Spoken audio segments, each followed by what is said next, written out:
Combien parmi vous se sont déjà vus en rêve en train de récolter des fruits? Beaucoup de fruits.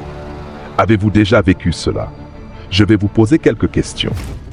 Ces questions ont pour but de démontrer qu'à votre insu, vous avez déjà eu des interactions avec des esprits. Y a-t-il quelqu'un dans cette assemblée qui a déjà été malade? Vous êtes allé à l'hôpital. On vous a fait des examens. Puis le médecin vous a dit, les résultats sont normaux. Nous ne voyons rien d'anormal. Mais malgré cela, vous étiez toujours malade. Quelqu'un a-t-il déjà vécu cela? J'essaie simplement de vous montrer une chose. Vous êtes en interaction avec le monde spirituel depuis votre enfance. Même depuis le sein maternel. C'est ce que je cherche à établir. Ma sœur, raconte-nous ton expérience. Donnez-lui le microphone. Laissez-la s'exprimer librement. J'avais de fortes douleurs à l'estomac. J'avais aussi des éruptions cutanées sur tout le corps. Alors je suis allé faire un scanner. Après les examens, ils m'ont dit qu'il n'y avait absolument rien d'anormal. Mon pasteur de l'époque était pharmacien. À cause de mes symptômes, il pensait que je pouvais être atteinte du VIH. Selon sa connaissance médicale, les signes semblaient pointer vers un problème sanguin. Alors il m'a prescrit une série d'analyses. Je suis allé au laboratoire. J'ai effectué tous les examens. Puis je lui ai rapporté les résultats. Lorsqu'il les a examinés, il a découvert que son hypothèse était fausse. Tout était négatif. Absolument tout. Il lui avait fallu beaucoup de connaissances médicales pour arriver à la conclusion que mes symptômes pouvaient correspondre à ce type de maladie. Pourtant, les analyses prouvaient que ce n'était pas cela. Oh mon Dieu, vous ne saisissez pas encore. Vous manquez le point essentiel. La raison pour laquelle je fais ces interviews est de vous faire comprendre une réalité. Depuis le ventre de votre mère, vous êtes en interaction avec des esprits. Pour qu'un esprit ait un accès libre à votre vie, il doit exister une base légale qui lui donne cet accès. Est-ce que ça a du sens pour vous? Il doit exister une légalité, une base juridique spirituelle, une porte ouverte, un fondement légal. C'est ce qui permet à un esprit d'avoir accès à votre vie. Et si cet accès doit être continu, permanent, soutenu dans le temps, alors cet esprit doit absolument posséder une base légale qui lui permet de rester actif dans votre existence. Si vous êtes ici aujourd'hui et que vous n'investissez pas dans votre esprit, vous vous êtes délibérément allié au diable pour détruire vos possibilités. Oui, vous êtes en partenariat avec Satan. Parce qu'un jour viendra où vous serez confronté à des situations qui vous dépasseront et vous n'aurez aucune ressource spirituelle pour leur résister. Vous n'aurez aucune capacité pour combattre ce qui a été déployé contre vous. La raison de cette faiblesse est simple. Vous n'avez pas développé votre esprit humain. Depuis quelque temps, j'étudie sérieusement une question. Le sujet de mes recherches est celui-ci. Pourquoi des chrétiens restent-ils liés? Pourquoi certains croyants demeurent-ils sous des captivités? Cette question m'a tellement interpellé que je suis retourné dans l'Ancien Testament pour chercher des réponses. Je voulais comprendre pourquoi un chrétien peut encore être lié. Satan comprend parfaitement le fonctionnement du monde spirituel. Il sait qu'une des manières illégales par lesquelles il peut accéder à votre vie, c'est lorsqu'il parvient à obtenir votre accord. Parce que Dieu vous a donné une volonté souveraine. Et à travers votre volonté, vous pouvez prendre des décisions qui donnent de la puissance à Satan. Avez-vous déjà étudié votre Bible? Avez-vous remarqué que notre Dieu est un Dieu d'alliance? Avez-vous constaté qu'il garde son alliance? Qu'il conserve sa miséricorde jusqu'à 1000 générations? Dieu ne viole jamais une alliance. Dieu respecte les alliances. Combien parmi vous rêvent régulièrement? Vous voyez des personnes vous poursuivre. Vous voyez des gens vous attaquer. Vous vivez ce genre de choses? Très bien. Viens ici. Reste avec moi. Raconte-nous ton expérience. Depuis combien de temps cela dure-t-il? Généralement, cela se produit après une grande conférence spirituelle ou après une activité spirituelle importante. Je vois des hommes me poursuivre dans mes rêves. Ils essaient toujours de me prendre mon téléphone. Il y a constamment une lutte autour de mon téléphone. Voyez-vous cela? Elle a observé quelque chose. Après une grande conférence, après une forte activité spirituelle, elle se retrouve dans un rêve où des personnes tentent de lui arracher quelque chose de précieux. Comprenez-vous? Quand cela s'est-il produit pour la dernière fois? Cela fait un moment maintenant. La dernière fois, l'un des hommes a réussi à prendre mon téléphone, mais je l'ai immédiatement saisi par sa veste. Je lui ai dit « Tu ne partiras pas avec mon téléphone ». Alors, nous avons commencé à lutter. J'avais très peur dans le rêve, mais je ne l'ai pas lâché. J'ai résisté jusqu'à ce qu'il me rende mon téléphone, et c'était la dernière fois. Nous rendons grâce à Dieu parce que tu as récupéré ce qui t'appartenait. Parce que même dans le monde naturel, perdre son téléphone est une expérience douloureuse. J'ai vu quelqu'un dont le téléphone avait été arraché en pleine nuit. Cette personne était totalement abattue. C'était une expérience terrible. Donc même dans le monde physique, perdre un objet de valeur n'est jamais agréable. Permettez-moi maintenant de vous donner une révélation. Lorsque vous remarquez qu'une même scène se répète constamment dans vos rêves, lorsqu'un même scénario revient encore et encore, cela signifie qu'un esprit est impliqué. Écoutez-moi bien. Si quelque chose arrive une fois, puis une deuxième fois, puis une troisième fois, et continue de se répéter, alors il y a une dimension spirituelle derrière cela. C'est quelque chose qui doit attirer votre attention. C'est quelque chose qui doit vous réveiller. Et si ce que vous voyez est négatif, alors je vous conseille de retrousser vos manches. Préparez-vous au combat. Préparez-vous à la confrontation spirituelle. Préparez-vous à la guerre. Parce que le monde spirituel est en train d'essayer de vous communiquer quelque chose. Et seuls ceux qui discernent les signes peuvent remporter la victoire. Je connaissais un footballeur qui jouait dans l'une de nos équipes ici au Nigeria. Il est venu me voir et m'a raconté son expérience. Il m'a dit chaque fois que je dois jouer un très grand match, si je m'endors ne serait-ce que quelques minutes, je vois une femme venir coucher avec moi dans un rêve. Et dès que cela arrivait, si vous le mettiez sur le terrain, il devenait complètement inutile. Mais le jour où cette femme ne venait pas à lui, il devenait l'espoir de toute l'équipe. Alors, lorsqu'un grand match approchait, il prenait du cola et toutes sortes de stimulants simplement pour éviter de dormir. Parce qu'il savait que s'il s'endormait, cette femme apparaîtrait. Êtes-vous avec moi? Lorsqu'il est venu me voir, nous n'étions pas encore dans cette installation. Nous étions dans notre ancien lieu de rassemblement. Je l'ai saisi. J'ai commencé à prier en langue pendant quelques instants. Puis je lui ai parlé par énigme. Je ne voulais pas lui dire directement ce que j'avais vu parce qu'il ne m'aurait pas cru. Je lui ai dit, « La personne qui est responsable de cela est très proche de toi. » Je ne pouvais pas lui dire directement que c'était sa femme. Je lui ai simplement dit, « La personne responsable est proche de toi.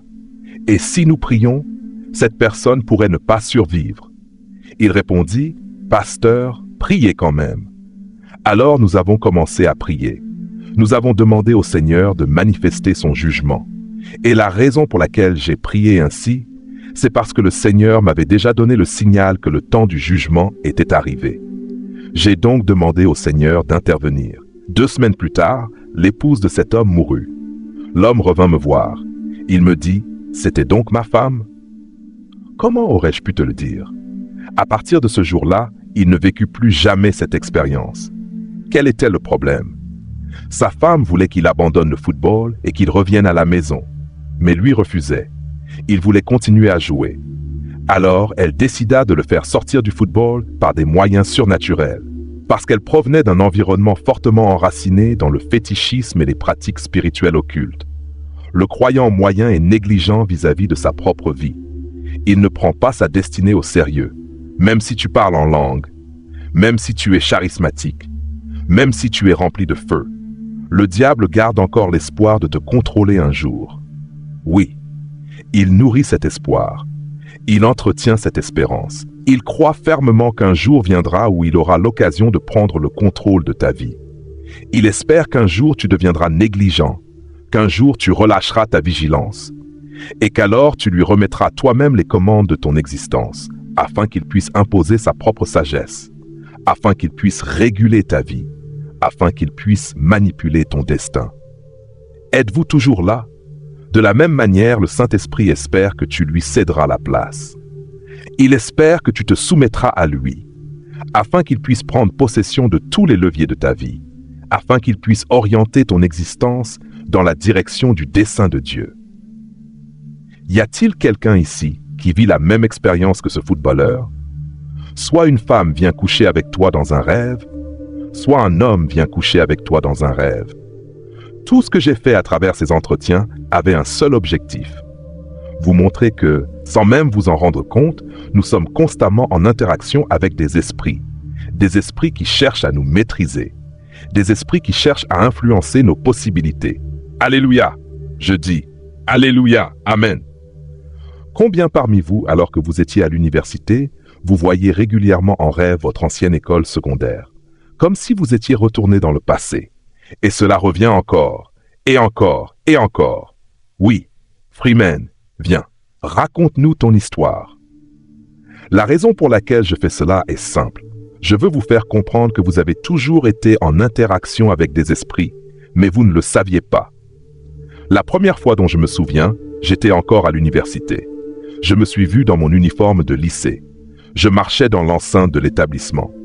Et la dernière fois que cela s'est produit, c'était juste après la conférence des femmes. Tu as encore vu cela? Oui. Mais cette fois-ci, ce n'était plus seulement le lycée. Je me suis retrouvé dans mon école primaire. Très bien. Je peux vous dire avec assurance, en tant qu'étudiant des réalités spirituelles, que lorsque vous commencez à voir ce genre de choses de manière répétée, il est très probable qu'un esprit d'opprobre cherche à réguler votre vie. Très probable. Extrêmement probable. Je n'ai pas encore le temps ce soir de vous expliquer en détail comment cela fonctionne. Mais permettez-moi de vous donner un aperçu. De la même manière que je peux être en train de prêcher, et soudain l'onction vient sur moi. Je vois alors une vision. Je décris cette vision. Et vous constatez que cette vision est exacte. Vous m'avez déjà vu exercer le ministère de cette manière, n'est-ce pas? Ainsi donc, les esprits peuvent projeter des images. Les esprits peuvent transmettre une inspiration. Vous n'étiez même pas en train d'y penser. Pourtant, une pensée vous est soudainement communiquée. Cela signifie qu'un esprit a utilisé l'infrastructure de votre pensée pour transmettre un message. Et cette pensée était si puissante qu'elle est restée avec vous. Vous n'arriviez pas à l'oublier. Elle demeurait présente. La Bible appelle cela l'inspiration du Saint-Esprit sur l'esprit humain. C'est comme une bougie. Lorsque vous l'allumez, la bougie reçoit de la lumière. C'est exactement ce qui se produit avec l'inspiration. Vous possédez un esprit. Puis le Saint-Esprit vient souffler sur cet esprit, et celui-ci s'illumine. Toutes ces activités deviennent possibles lorsqu'un esprit est à l'œuvre. Si vous êtes un étudiant du monde spirituel, vous découvrirez que lorsque certains rêves commencent à se répéter continuellement, écoutez-moi bien, il est possible que vous soyez allé dans un stade pour regarder un match. Vous rentriez ensuite chez vous, puis vous rêviez du match. Cela est normal.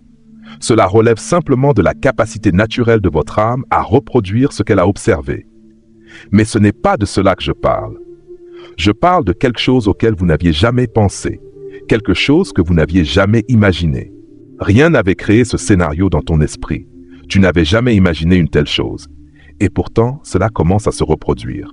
1 fois, 2 fois, 3 fois, 4 fois. Et tu peux même en tirer une science. Tu peux remarquer que cela se produit généralement après une période d'intense activité spirituelle. Est-ce clair? Les esprits. Combien parmi vous se sont déjà vus en rêve en train de récolter des fruits? Beaucoup de fruits. Une abondante récolte. Avez-vous déjà vécu cela? En réalité, cela signifie que vous êtes proche d'une percée. Vous êtes proche d'une moisson. Et si vous êtes sage, vous allez commencer à chercher les outils adaptés à cette récolte. Parce que l'outil utilisé pour cultiver n'est pas le même que celui utilisé pour récolter. La vie d'un être humain est bien souvent influencée et manipulée par des esprits. Mais notre désir est d'être suffisamment diligent pour nous soumettre au Saint-Esprit. Ainsi, ce sera lui qui dirigera notre vie. Ce sera lui qui influencera nos choix.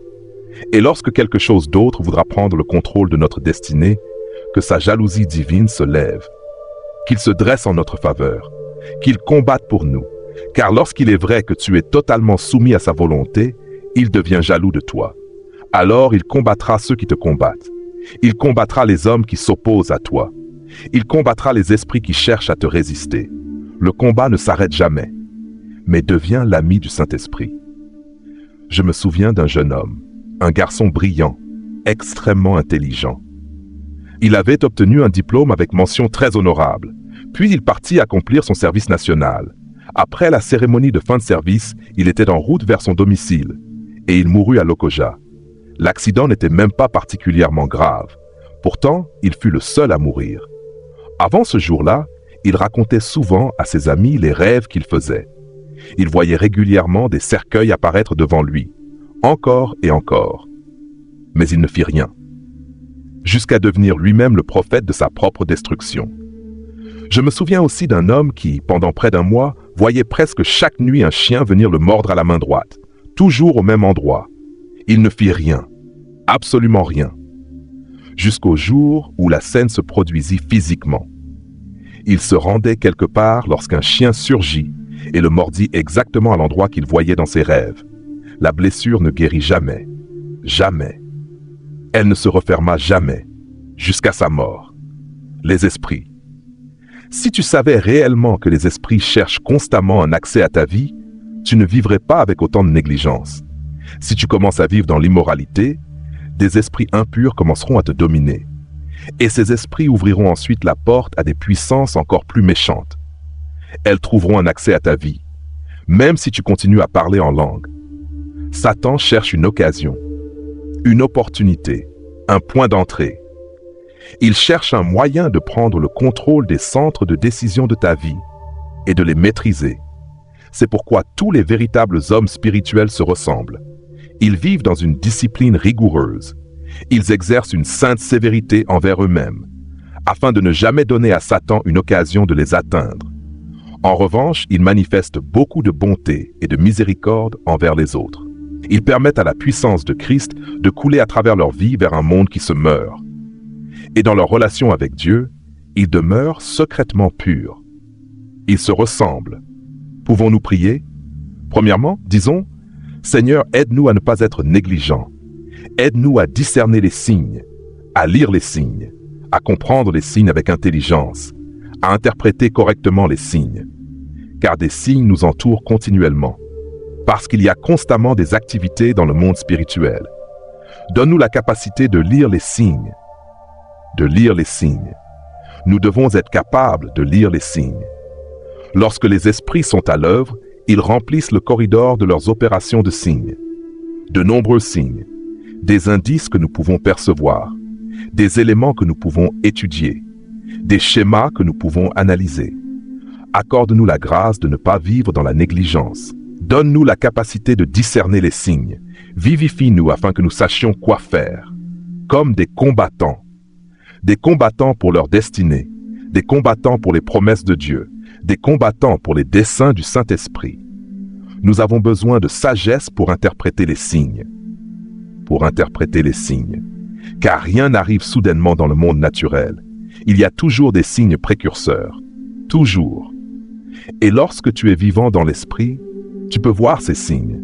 Seigneur, donne-nous la sagesse nécessaire pour les interpréter. Au nom de Jésus. Amen. Si ce message vous a béni, si cette parole a réveillé quelque chose en vous, alors ne restez pas simplement spectateur. Rejoignez le mouvement. Bienvenue dans Vol avec les aigles. Ici, nous ne faisons pas que publier des vidéos. Nous bâtissons des hommes et des femmes de feu, des croyants solides, des disciples engagés. En devenant membre de la chaîne, vous entrez dans un cercle plus profond. Vous aurez l'accès en avant-première aux nouvelles vidéos avant tout le monde, la possibilité d'échanger directement avec des pasteurs sur des sujets spécifiques qui vous concernent réellement. La prière, le jeûne, le combat spirituel, la destinée, la famille. Et vous pourrez échanger directement avec nous, poser vos questions, partager vos témoignages et grandir dans un environnement de foi et de feu. Ce n'est pas juste un abonnement, c'est un engagement à monter plus haut, à aller plus loin, à voler au-dessus des limitations. Si vous sentez que cette vision vous parle, si vous savez que cette année doit être différente, alors rejoignez-nous. Cliquez pour devenir membre dès maintenant et regardez le lien dans les commentaires. Il est temps d'arrêter de ramper. Il est temps de voler. Rejoignez Vol avec les aigles. Et n'oubliez pas de vous abonner à la chaîne pour ne rien manquer des prochains messages. On se retrouve dans la prochaine vidéo.